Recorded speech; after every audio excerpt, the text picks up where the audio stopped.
Man, y'all know the face, y'all know the name. You're tuned into the world's greatest podcast, Talk Ain't Cheap podcast. It's hosted by yours truly, Mr. It's the Movie Cletus Real Talk. And I got a special guest with me. By now, you all know I do not introduce my guest. I feel like when I do, I shortchange my guest. So special guest, please introduce yourself.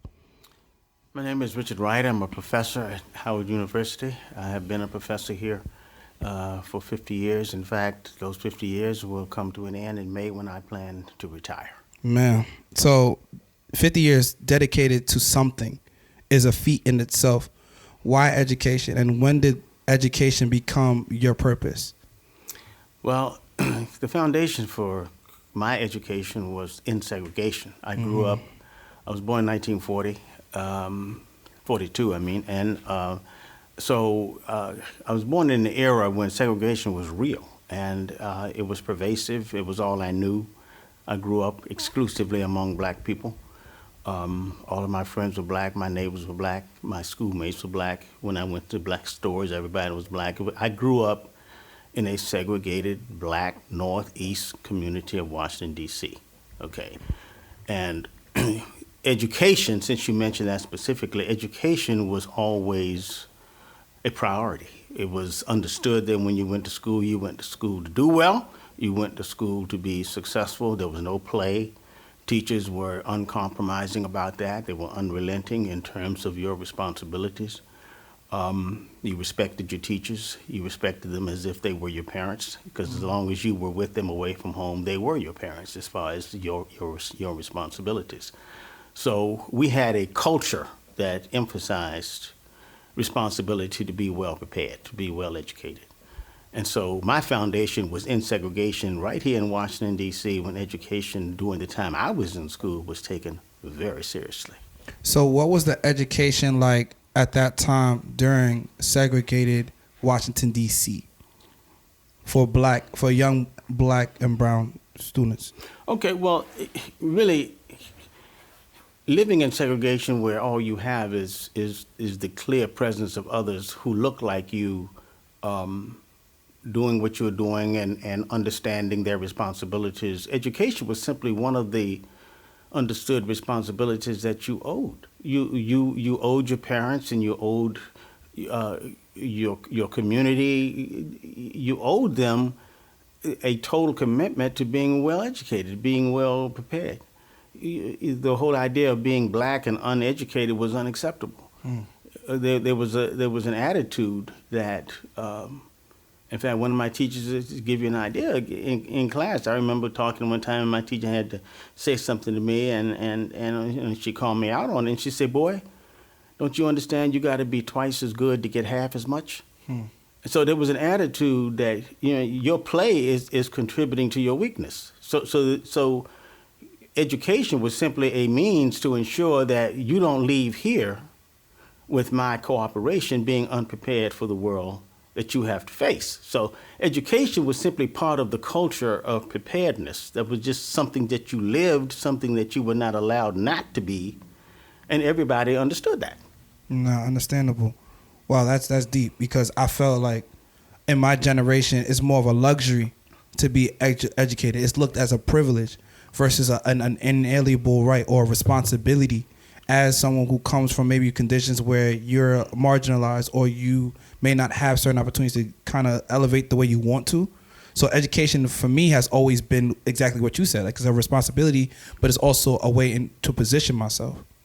Okay, well, yeah, that whole attitude that being black, I grew up in a lower working class neighborhood of Northeast Washington, D.C. My father was someone who got employed whenever he could in different areas until he became a preacher.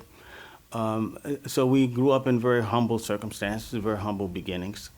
But there was a sense of order and expectation, strong discipline, commitment that you owed in every area of your life. In school, you owed it to your teachers. In church, you owed it to the people of the church. In the neighborhood, you owed it to your neighbors. At home, you owed it to your parents.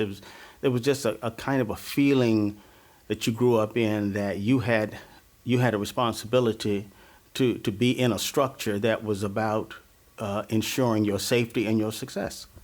So what do you believe happened to that structure? Because nowadays, within this generation, it seems to be like, there's not a lot of fathers in these homes, and there's not that structure, or like there's this whole notion that like parents can't raise their kids anymore, right? So what do you believe happened that kind of went away from that structure? Well, one of the things that I've felt for quite a while is that segregation was not all bad, because it created a space that black people had some serious ownership for. Although it was mandated by federal law that black people be segregated, the real issue is not so much the fact of being segregated, but what you did with the space and the opportunity you had while segregated. And I think the one thing that we had there was full responsibility for how we turned out. We didn't have the interference of other people. We didn't have influences coming into the home that parents didn't allow. Okay, so with the advancement of so-called society, all the changes that have taken place since segregation, or what we call desegregation now, so many more influences have been brought to bear on black people, on black families, on the black community, if there is such a thing anymore.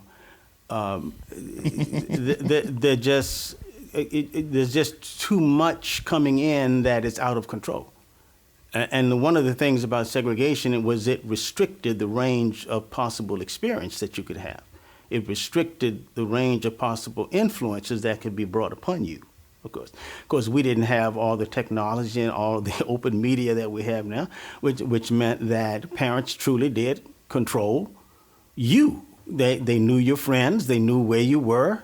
The phone calls came through the home and could be heard. There was no taking a phone to the room, and I mean everything was accessible to being monitored. So segregation provided, at least for me and the world that I knew, a rather controlled environment in which I was subject to the influences that my parents had responsibility for. So I think with the decline and eventual death knell of segregation and the entry of desegregation, new influences just began to swarm into the black community as it was emerging out of segregation. I really think that so much has happened since then that is out of control in terms of influences, messaging, the ability of young people to identify with influences that are unconnected to the black community, being able to create identities away from home and so forth. There's just so much that separates you from community or from connectedness to foundation and fundamentals. Now you can, see it your own way, go it your own way, be with who you want to be, away from structure, discipline, order, this kind of thing.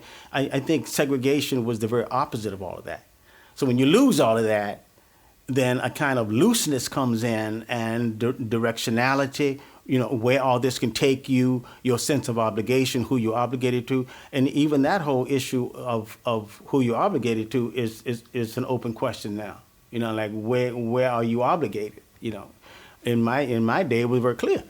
So much has happened to the black community and to black people.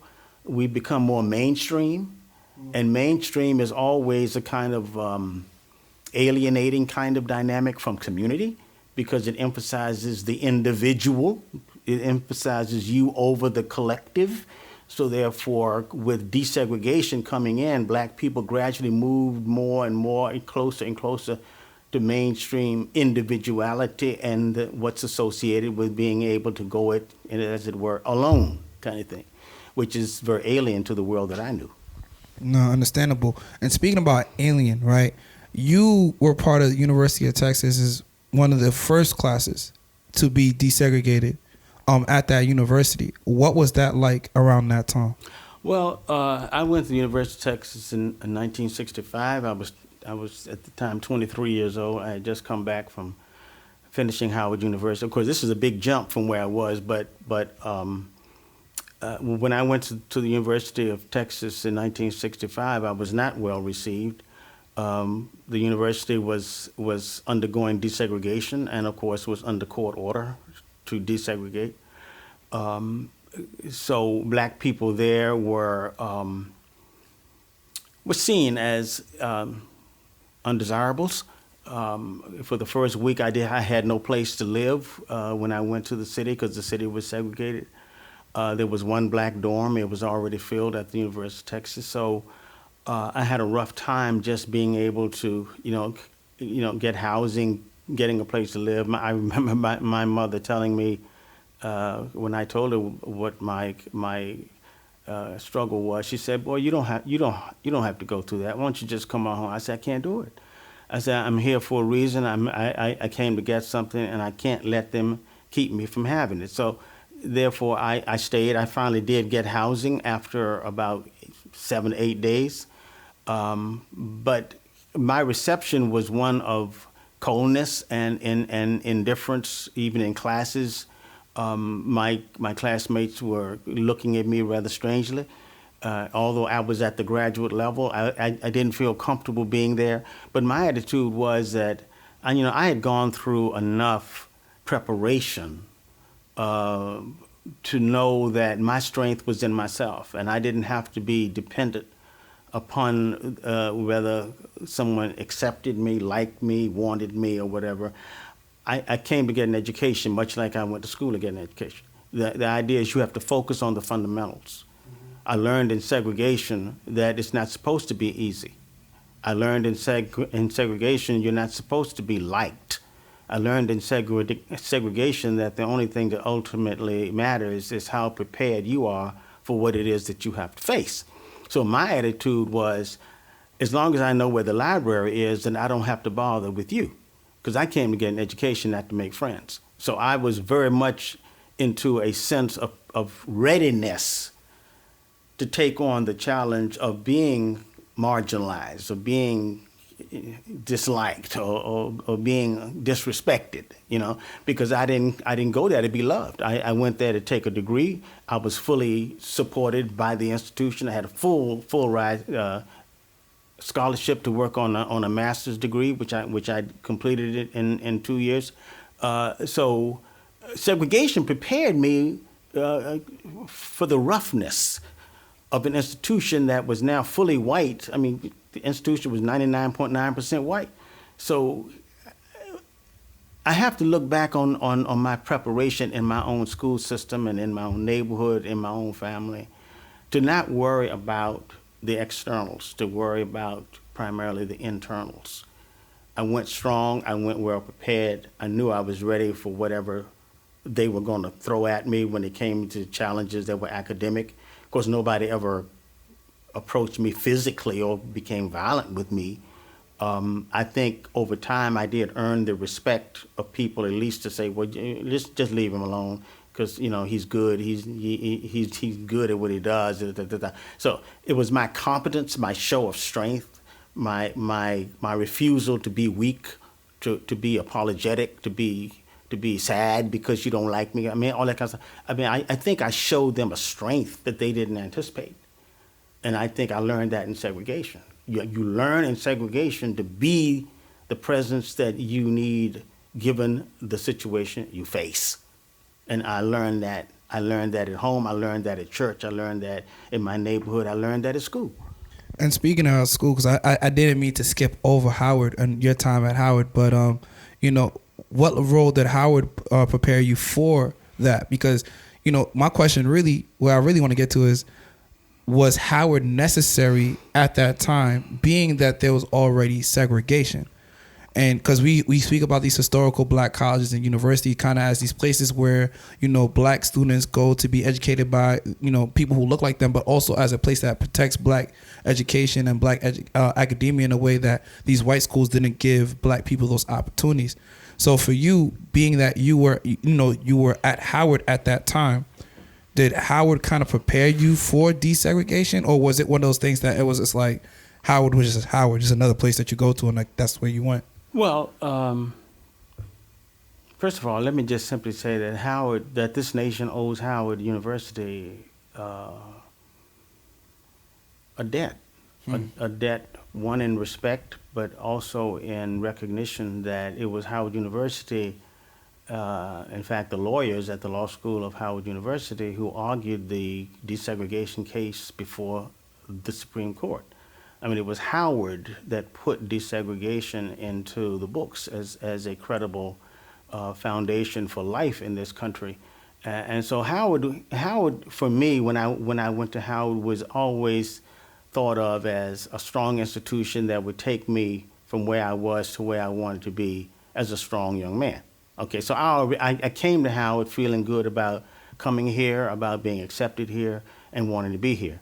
Now, I did have a changing moment, in my life. When I came to Howard, the civil rights movement was in full bloom. This was in 1960 when I came, and although my primary orientation was academic, I just wanted to continue my strong preparation from high school. So I was into the books. I wasn't into the politics that much. I wasn't oriented, into the civil rights movement to the extent that I was, because I came from an apolitical family. But something happened to me in the fall of 1961.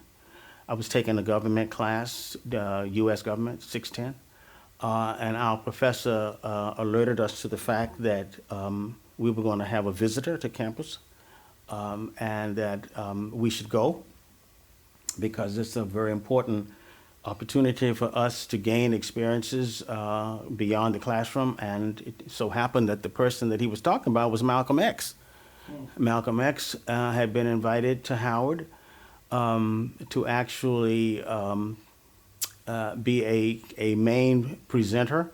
And in fact, he came to debate Bayard Rustin, who was second in command at the time to Roy Wilkins, who was a director of the NAACP. So they had a debate at Crampton Auditorium, and our professor alerted us to go to it. He didn't particularly inspire us to think that it was going to be something overly significant, because Malcolm X, of course, was Malcolm X, and he represented a totally different orientation from NAACP. But he still felt that you should go and see what he has to say, kind of thing. So he wasn't built up as somebody that we just got to go here. I mean, he's got a message for you. You got to get it. So when I went, I hadn't known him, and I hadn't seen him. I hadn't read anything about him. I just knew what was going on from the papers and so forth about his life and where he was as a leader of the black Muslims and so forth. But Malcolm put on a show. I mean, by that I mean he was a lean fellow, fair-skinned, and sort of reddish hair, But he had a booming, thundering voice. I mean, he had the kind of voice that looked beyond his physical figure, And so he was already impressive just by hearing his voice.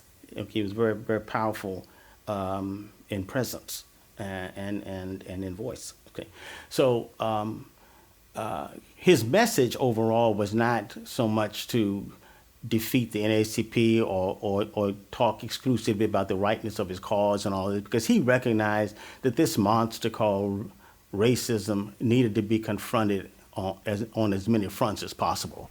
Okay, so okay, but the one thing that he did was he said that university students have a role to play here. You're not here just to get an education. You have work to do. There aren't that many of you who can get here. So you're privileged to be here. He didn't go to a school. His school was the world and prison. Okay, so he complimented us. But he wanted us to see ourselves as having a role, but we have to find what that is. Okay, so he challenged us. And that's when I recognized my responsibility to do whatever I could to put myself into the struggle. So he in a sense, politicized me. He charged me up with not just being well educated and looking out for yourself and being strong as an individual, contributing to black people as you can, but there's a struggle going on here, and you got to find your way in it, and this kind of thing. So,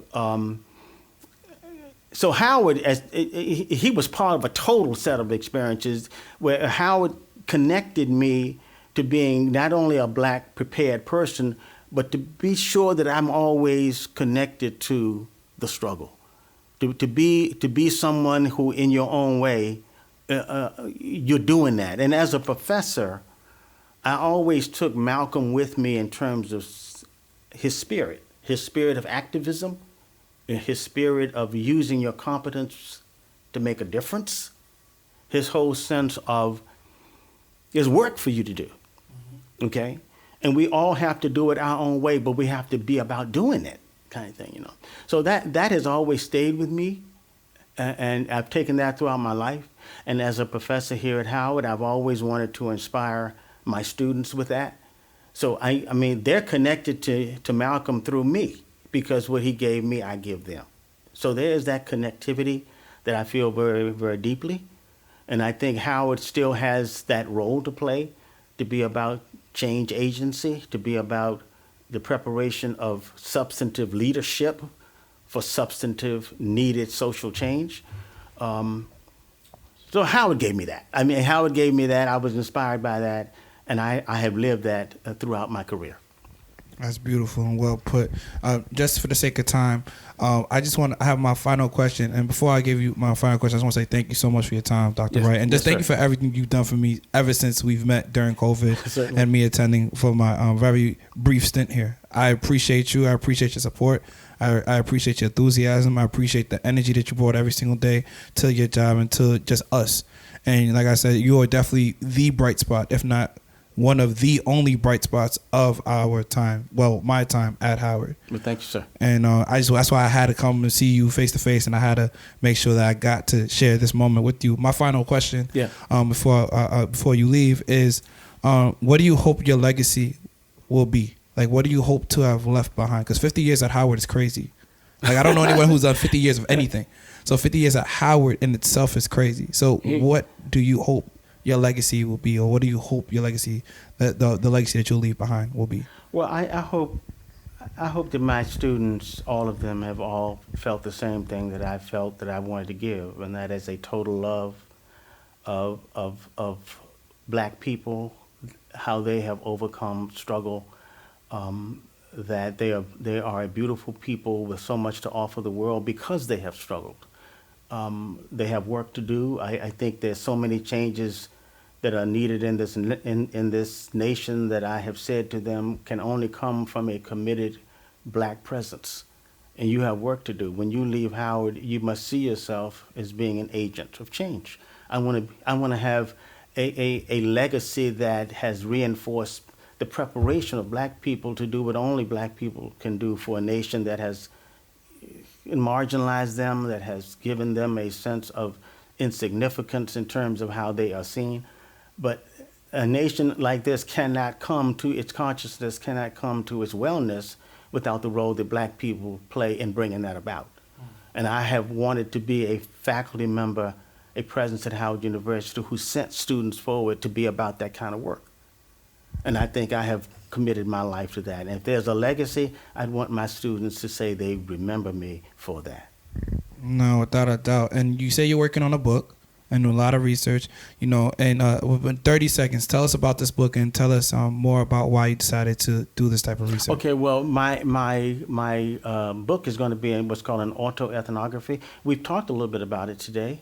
I want to talk about my life in segregation and beyond. So I want to talk about the world that segregation was. I want to review a little bit something about the history of Washington, D.C., because Washington was an interesting world for segregation.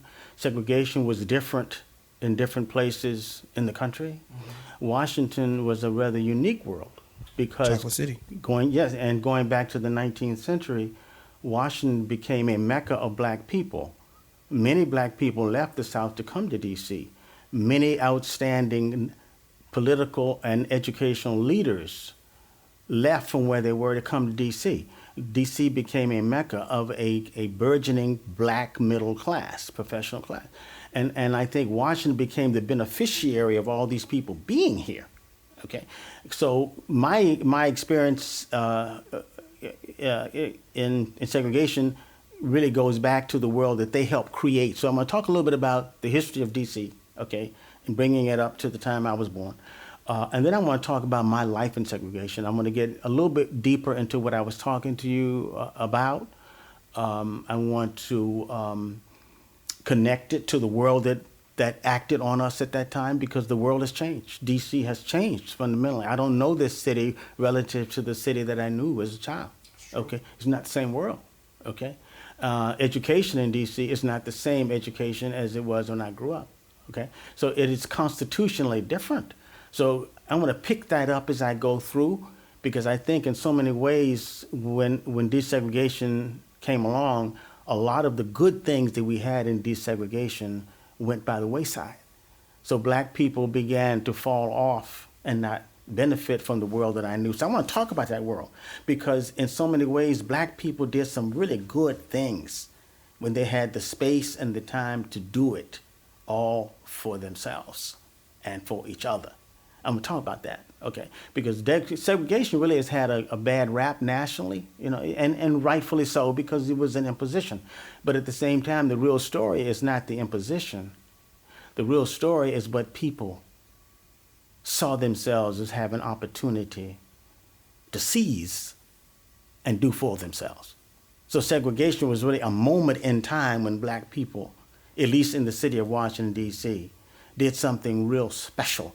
And I want to share with the world what that is. Awesome. So I see the time. I don't want to rush you, but Okay. I just want to say thank you so much for your time, Dr. Wright. And if people want to connect with you, how can they go about doing so?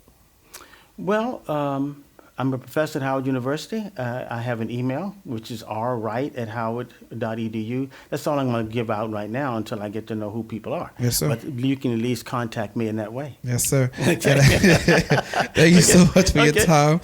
And like I said, you're tuning in Talk Ain't Cheap, powered by the Cletus Group, hosted by yours truly, Mr. Movie Cletus Real Talk. And y'all know the slogan, you're tuning in Talk Ain't Cheap. It's not that deep. It's a vibe.